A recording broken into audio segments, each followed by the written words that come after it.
Hey, good morning, everyone. Welcome to Fuel for Success, episode number 83.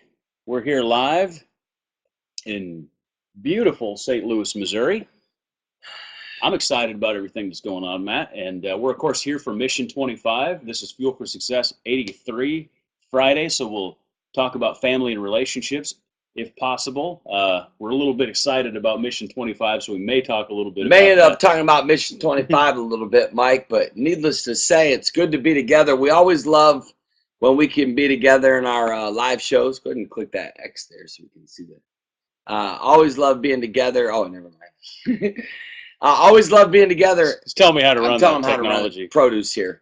Uh, Anyways, always good to be together live when we can be together. So at least once a month, we're able to do a couple of shows together because we're at Mission 25. It's sunny day. It's beautiful. It rained all day yesterday here, which is a good sign. Usually it rains on almost every city that we've done a Mission 25. Yeah. It's rained the day before. I think 4 times in a row because there's always such a spiritual outpouring, and usually there's first a physical one. What God does in the supernatural, what God does in the spiritual, He usually first does in the natural.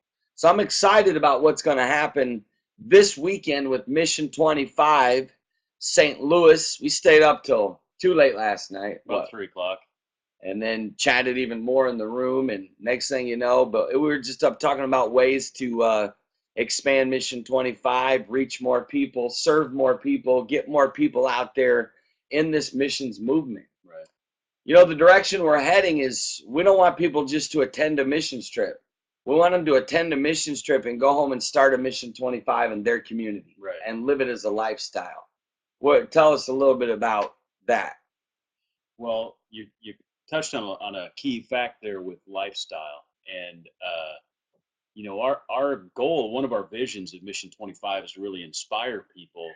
When you come to a Mission 25, almost everyone that comes to one says to us that we really see now how easy it is, right, to go out in the community, how easy it is to be a blessing, to serve.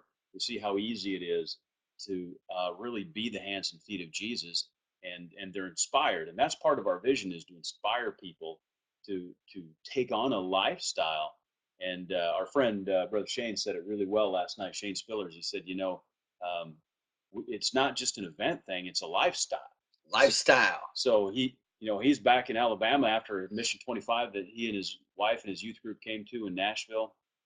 He said, they were just inspired to go and find opportunities to serve in their city. And so, that's really what we're all about. We don't want it just to be something you come to and you go home and just it's a memory, right? Yeah, absolutely. That's not it at all. We want people to see that this is the way Christianity is supposed to be lived day after day. Well, like case in point, I see Steve Justice. Major shout out to Steve Justice. Great guy. Just a first class individual. And then I see my buddy Mike Barrett, and then I see Tammy on here and Terry. All 4 of those people are capable enough of leading a Mission 25 in the communities that they live in. Right. So that's what we want to see happen. We want a whole movement of Mission 25 across America, literally across the world, of people going out. Remember, Mission 25 is based on Matthew 25. So basically, Matthew 25, Jesus listed 6 people or 6 areas that we're supposed to serve. Clothe the naked, feed the hungry, give water to the thirsty, visit the sick. You know how many people are in hospitals that never get visits, that never get visitors? Visit the sick, visit them in prison or juvenile homes, like what we're doing, Saturday night, going to help 52 teenagers that, they're been neglected by their parents, abandoned. Their parents are prostitutes, or their parents are incarcerated. They literally have nowhere to live. If they weren't staying in this shelter, they would be living on the streets. And then the 6th thing Jesus said to do was what? Feed the hungry, water to the thirsty, visit the sick, visit them in prison, and take in the stranger, And clothe the naked. Yeah, clothe the naked, absolutely. But anyways, very exciting stuff. Today's about family and relationships. Oh, good to see Erin Elizabeth too. I didn't see her on there. She could easily do a Mission 25. Yeah. So that's my point. Like literally from today's show that I can see, I don't see the whole viewership right now, but just off to the right of my screen, I see 5 people that literally right now could go start a Mission 25 where they live. It's not that hard. Mission 25 is simple. It's all about going out and serving. And you know, literally, it doesn't take any money hardly. I mean, sometimes it does, but it's all about, even if you went out and maybe a widow and cleaned her house for her, or maybe changed the oil in her car, or you went and cleaned the house for a single mom, you know, little things like that, or go and take pizza to, you know, kids that are living in a juvenile home, or going and taking food to the homeless, Right. coffee, Starbucks coffee to the homeless. Mike, tell us a little bit about what the goal of Friday is, man. I know we've been talking about Mission 25, but what happens on Fridays? You're talking Friday at Mission 25. No, Fridays on our show. Oh, okay. Yeah. Trying to rope it back in. I got you. Hey, just like every Friday, we talk about family and relationships. As you know, we've got 5 areas that we focus on at Fuel for Success to give you what you need to be successful in life. And, you know, relationships, the way we interact and relate to one another, to other individuals, is such a huge impact on our life. And our family, of course, is one of the closest groups of people that we have within our lives. So that's why we talk about family and relationships. Well, speaking of relationships, Mike, think about Mission 25 back a little bit. You know, usually the night before Mission 25, we all come in. You know, we come in from everywhere. And it's not common for us to literally stay up and hang out for 3-4 hours. Explain a little bit of the philosophy, even if it's not even a spoken philosophy. But what's the philosophy of why you and I come out to the lobby and hang with people? Well, what we're talking about is connections and building relationships and building an understanding with people. You know, it's really hard to have a relationship with someone without spending time with them. And you know, when we're like last night, we hung out in the lobby, had a great time. It was an incredible discussion. We talked about a lot of things, practical, theoretical, you know. But when people talk and they begin to they share their own feelings and their own experiences. You know, you begin to learn more about people, learn about their experiences, their background, their history, and that history and understanding of where they come from, who they are. That gives you context to understand the decisions that they make, the things that they say. And so that's what builds a deep relationship with someone, because somebody can say something and without context of understanding, you know, who they are, where they're coming from, without that context, sometimes it's hard to understand what they're saying, or you could easily be misunderstood, you know, those sort of things, because language is not perfect. Okay. And communication is hard. I think we've said that before. Communication is the hardest thing we do on a daily basis. We take it for granted because we talk all the time. We text all the time. We email all the time. We post on people's Facebook all the time. We communicate constantly all day, every day. So we take it for granted that we just communicate and people should understand what we're talking about. But communication literally is the hardest thing we do on a daily basis. So that's really the concept, is that we build that context. We build that knowledge base of understanding of who people are, where they're coming from. Yeah, and you know what else, Mike, that I think is key in effective relationships that I see a lot of people still not let loose in? And we practiced it last night, and not practiced it, but you saw it. Implemented it. Yeah, we implemented. We, without, again, not spoken, but the biggest thing, in my opinion, or one of the biggest things, is a lack of transparency. Yeah. I don't believe that you can have healthy.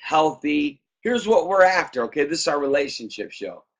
First thing you got to know is what you want. Like, what type of friendships do you want? What type of marriages do you want? What type of relationship do you want with your kids? What type of relationship do you want with your best friends? What type of relationship do you want with people that you work with? In my opinion, and I know you feel the same way, is we want high quality relationships and connections. We don't want shallow connections. Like, even if we're not able to sit down and have coffee with someone, even if it's passing somebody at the grocery store that works there, that maybe we don't get to hang out with them, but there's that rapport, there's that connection. But that little 30-second to a minute and a half exchange is deep. It's high quality. Right. I think we're after deep relationships, high quality relationships. We're after meaningful relationships. We're after relationships where there's rapport and connection. Now, to get there, I believe we need to have transparency. And I think what happens a lot of times is because we've all been hurt. When you're hurt, and we've all been hurt in past relationships, right? You tend to get guarded, and that's the worst thing you can do. And then also, a lot of people, they're not real. And if you're not real and you're not open, there has to be an openness. There has to be a sharing of real feelings. Lay aside the facade and just be real and be transparent. Because what happens, Mike, when Mike lets down his guard and he's real and he's honest and he's transparent, that creates a connection and an openness that wouldn't be there before.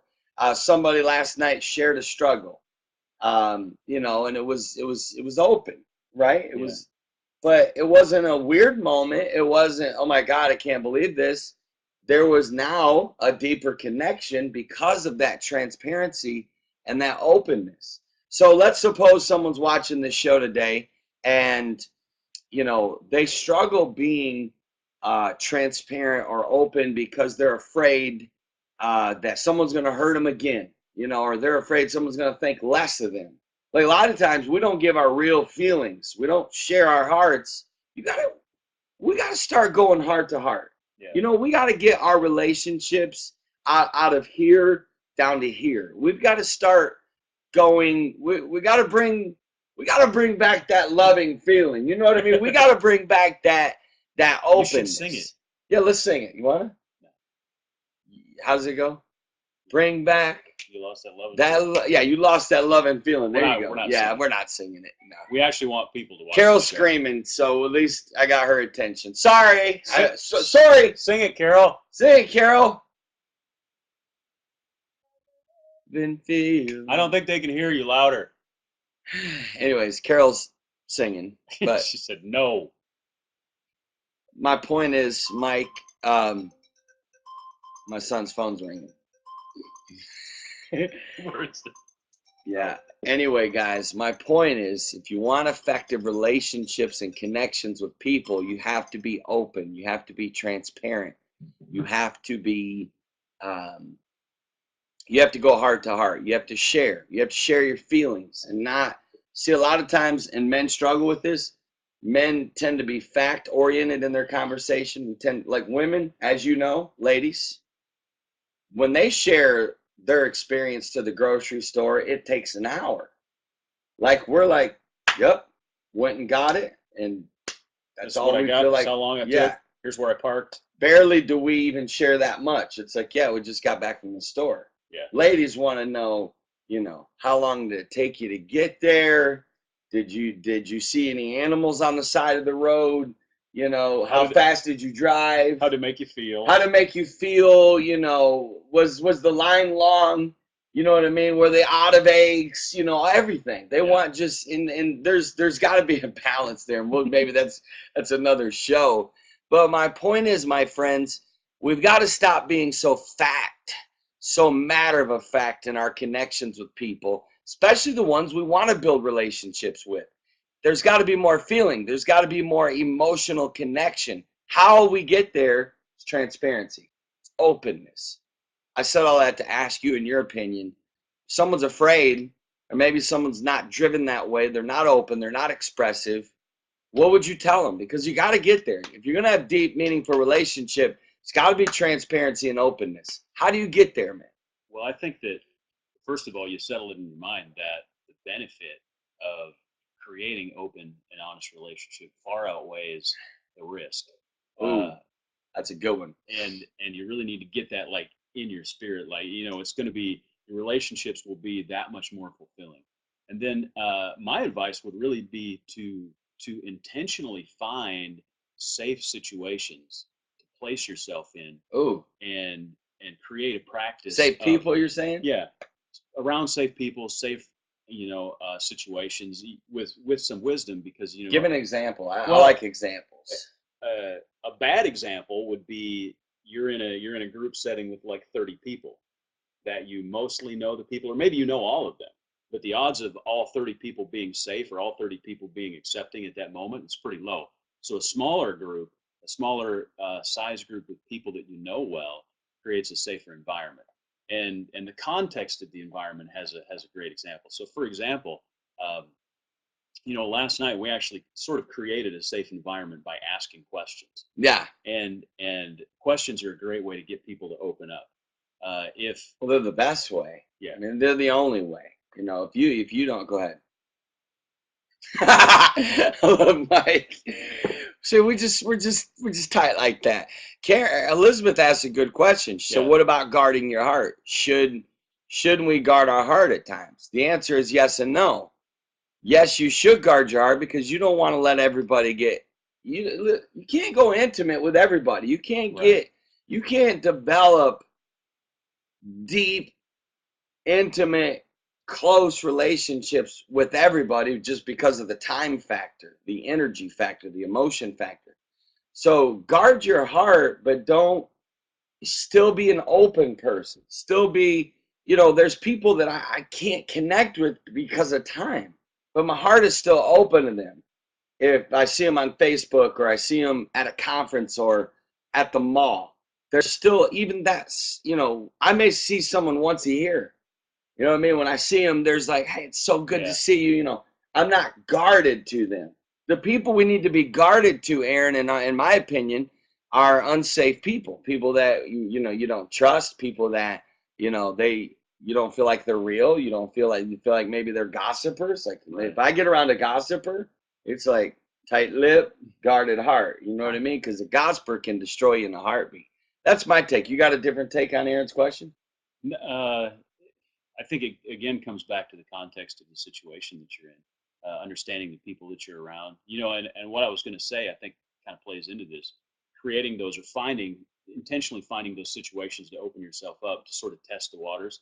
Um, you know, if you're in an office environment, you probably with around 6 of your coworkers that you just work with, uh, you probably wouldn't open up about a deep emotional issue just out of the blue at lunch, right? Absolutely. You'd get Nor should you. awkward stares. Yeah. And so understand the context of where you're at and the situation you're in, and create situations like if safe people, say, hey, let's hang out. Or if you find yourself in a situation you're hanging out with 3 or 4 close friends that you feel safe with, you know, I would actually ask them questions and get them to open up and then begin to share some of the things that and I love what you said. Like, for example, let's say Mike, let's just say he struggled with smoking, right? Which he does. He doesn't. But I'm saying it's a running if joke. he did, it's a running joke. We even teased about it last night. And that's another thing. In your relationships, you got to be able to laugh. You got to be able to have a good sense of humor. True. You got to be able to have fun. You know what I think is a missing element in a lot of relationships? The fun factor. Yeah. Just enjoying when you're together. Don't always take everything so serious. Like last night, we went serious, then we went fun, then we went serious, and then we ended serious. But it was a good serious. But Yeah. you don't want to like tell everything right away. When there's an element of transparency where you need to have it. You need to have openness and transparency. But like you said, like not like the first time you go hang out with someone. Like if you on your first ever boot camp coming to work with me, you said, hey, I'm struggling with smoking. You're being transparent. It's not the right time. You know what I'm saying? So anyways, Aaron made a good I'm gonna get a t-shirt. No, I don't actually smoke. Aaron made a good point. There's a book called Safe People. I've read that book. It's a good book. Learned a lot from the book. Also Boundaries by the same. That author's phenomenal, Aaron. Maybe share in the chat box, Aaron, 1 or 2 things you learned from the book Safe People. So let's go into Safe People now. How do you identify somebody that you feel like is safe? Personally, I haven't read the book, so I need to read that. It's good. You'll like it. Yeah, it's very good. I definitely read it. So my only experience comes from life, and I'm a naturally introverted person, and I don't ordinarily open up easily, that sort of thing.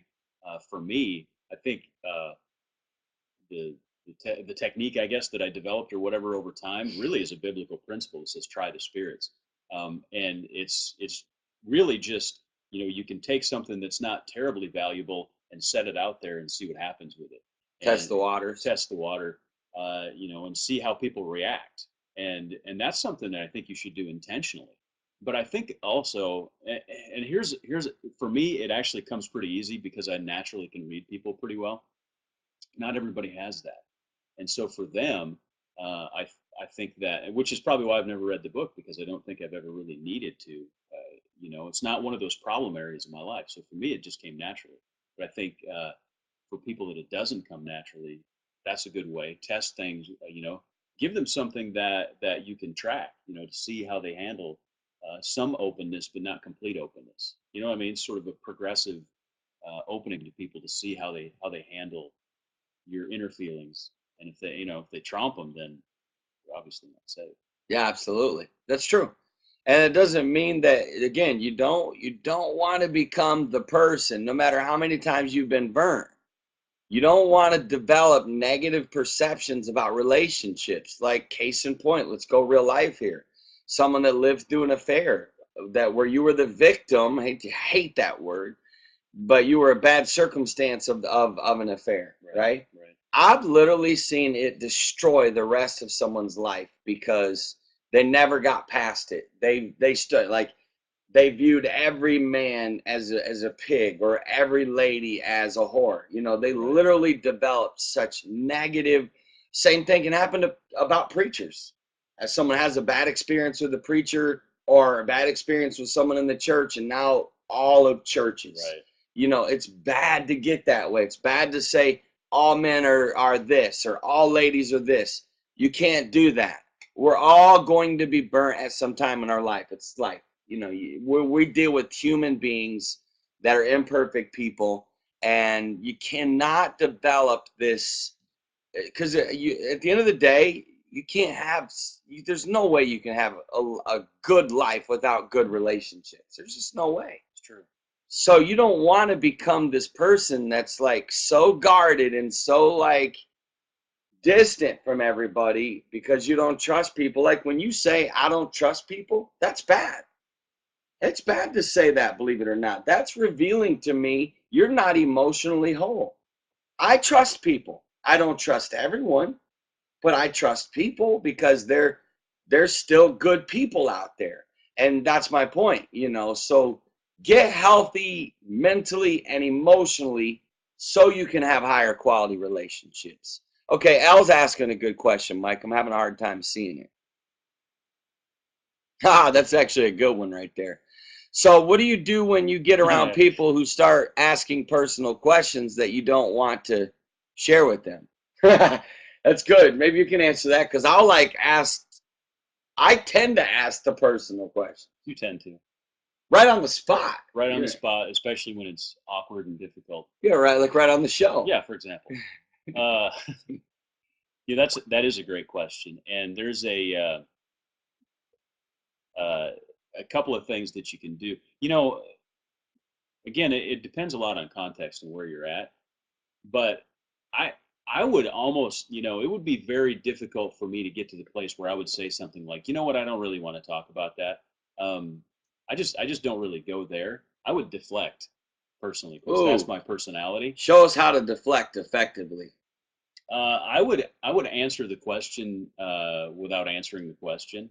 Like, I mean, like for example, I don't know what would be a good. I don't really have a lot of personal things that I wouldn't talk about except with a complete stranger maybe. But Well, maybe like if someone was to ask, um, you know, Mike, do you struggle with smoking? that's good. Erin has made some really good points um, that she shared that she's learned from the book. I'm going to put a few of them up on the screen here. And I appreciate her sharing because that's very important. I love this one. She thought as a Christian she had to love everyone and let them walk all over me. Oh, you know what, Al? Thank you for being on the show today. Let me just real quick answer his question. In Sure. my opinion, Al, I think the best thing to do is it depends on the situation. If it's someone that you're close to and they're asking you a question you don't want to answer, There's two things you can do. One, you can look them right in the eye and humbly but firmly say, Joe, I'm not comfortable talking about that right now. No offense, I love you. I just don't want to go there right now. You know what I mean? I used to teach Travis. I'd say there's a thing there's this thing in it's a Jewish principle. Don't ever ask me a question that forces me to lie. So anytime Trav or whoever would ask me, I'd be like, hey, Jewish principle, be careful. Don't ask me that. Force me. But no, I mean, obviously that's a fun joke. But, Al, don't be afraid to communicate that you're not comfortable with that question. But if it's somebody you don't know and you don't want to be like that straightforward about it, then do what Mike says and deflect. I would ask them a question. I mean, like immediately somebody says, hey, what's your blah, blah, blah, and it's too personal. I'm like, hey, let me ask you a question. And I'd totally change the topic. I tend to do that. People like to talk about themselves, and usually they'll forget that they asked you the question. Yeah, absolutely. Absolutely. And they'll get the clue. They'll get the clue even if they don't forget. They'll recognize by body language subconsciously that you're uncomfortable with that question. If you not acknowledge it and just kind of shift or completely start talking about something different, you know what I mean? Like if I say, hey, Mike, how'd your parents divorce? And I'm not saying they did. I'm just saying, how'd your parents divorce, right? And let's say it's a sensitive subject and Mike don't really want to talk about it. He can literally just say, dude, man, is it really that sunny out today? Or, he can literally just change the subject. Or he can say, man, I'm really not sure about that. Just a short answer. Yeah. Short answers sometimes just kill the conversation. You know what I mean? If they ask something, you're not comfortable with it, bam. So anyways, having said that, Al, very good question. I appreciate you being on the show today. And yeah, I'm with you, Tammy. Aaron shared some good stuff. Aaron, good to see you growing in that area. I do recommend everybody read the book Safe People and Boundaries. And it is written by the same guy. So, Mike, we got about 2.5 minutes left. Let's each share, in our opinion, maybe 3 takeaways from today, 2 or 3. 2 or 3 takeaways of what is that? Is that iMessage? Yeah. How do you get that to show up on your computer? You start it. Can you show me? Yeah, log into your Apple ID. I hate it. I don't like to bother Mike with techno stuff when we're together, but every once in a while he helps me. I got 3 things to work on today. I'm not wearing my t-shirt today. Yeah, he's wearing one last night. He wore a t-shirt last night that says, no, I won't fix your computer. Give me 2 or 3 takeaways of today. What people can take home from today and automatically be better at relationships. Mike does not have a problem with smoking. That's number 1. Don't ask Mike awkward questions. Yeah, don't ask me awkward questions. Learn to deflect. No, I think that one of the major takeaways that we can take from this is the value of being transparent and opening in a to build a deeper relationship, understanding the context of who people are, so that you can understand, build a context for further communication and relationship with them. That's important, and that's really understanding that's what's happening when you connect with people. And if you're having trouble opening with people, find safe people. Intentionally. Yeah. Like mentally think about it. Don't just let life flow by and loosey goosey do whatever. Like say, I'm having trouble, connecting with people. Intentionally figure out, I'm going to find people that are safe. Create situations where I can open up to them a little bit and exercise my emotional muscles, connecting with people. Well, and I'm gonna take it at a different angle and end it this way, tying into what you just said. Let's say you're on the other side. Let's say you're the one where you're around somebody that's struggling to open up, or they're opening up about something, and you can tell they're being transparent. Right. Your reaction is very important. It's very important that you don't close them up by acting weird or giving weird facial expressions or weird reactions. Or you know what? And we can dive into this and maybe should next week. But people that are really defensive and people that are they're maybe harsh, or they don't really listen. Listening is an art. Like literally, it's an art. It's not even just it's an art. Like painting is an art. Like music is an art. Listening is an art. Most people don't really know how to really listen. And I think that's why we have a lack of transparency in our That's society. good. That's But anyway, it's been an awesome week of Fuel for Success, my friends. Thank you, everyone that has joined live. Those that are watching later on the archives, we thank you as well. At any given time, you can go to YouTube or iTunes and type in Fuel for Success and download any of our 83 episodes that we're 83 in. now, yeah. 83 episodes. You can also go to YouTube and type in Fuel for Success and watch any of the previous episodes. And you can also go to fuelforsuccess.tv. So there's 3 places that you can go back and watch any previous episode. In closing, just so you know, every Monday we talk about health and weight loss. Every Tuesday we talk about financial freedom. Every Wednesday we talk about spirituality. Every Thursday we talk about business and entrepreneurship. And every Friday we talk about family and relationships. We love you. God bless. Mike, it's good being with you. We'll be It's seeing awesome. y'all Monday morning at 9 a.m. Eastern Standard Time. God bless, and y'all enjoy the weekend and be praying for Mission 25, my friends.